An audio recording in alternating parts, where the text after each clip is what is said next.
फातिमा क्या कर रही हो? मम्मा इसका हाथ जोड़ रही हूँ। तोड़ा किसने है? मुन्नू ने। अब वो सो रहा है तो उसका नाम लगा दो।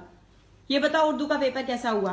मम्मा बहुत अच्छा, 100 में से 100 नंबर आएंगे। 100 में से 100 तो तुम्हारे सब में आते हैं। पेपर दिखाओ। पेपर तो आसान है, जुमले सही बनाए? बहुत अच्छे।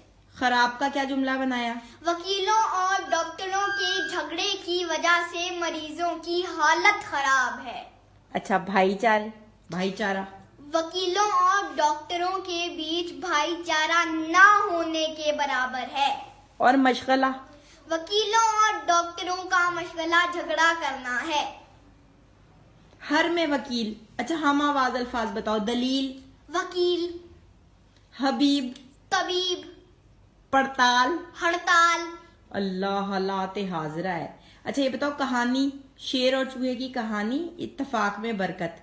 ये पता है कौन सी कहानी है? कौन सी? वो जिसमें शेर जाल में फंस जाता है और चूहा उसकी मदद करता है। यही लिखी है ना? नहीं मम्मा, फिर कौन सी लिखी? मैंने लिखी है। एक दफा का जिक्र है, एक शेर बीमार था और एक चूहे की जान खतरे में थी। चूहे ने शेर के इलाज के लिए उसको लंदन जाने में मदद की। अब ना शेर बीमार है और ना चूहे की जान खतरे में। नतीजा इत्तेफाक में बरकत। ये कौन